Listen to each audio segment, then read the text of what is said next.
buitenlander interviewen. Eens zien wat zij te zeggen heeft. Hallo, wat is er precies gebeurd? Drijft de vrachtwagens de zand verlagen. En u reed? Nou ja, die zit ook voor ons.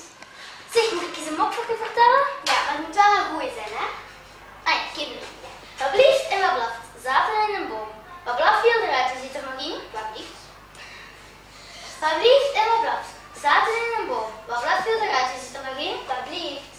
Dan neem ik nou echt elke keer, hè. Wat blieft en wat blaft zaten in een boom. Wat blaft viel eruit, wie zit er nog in? Wat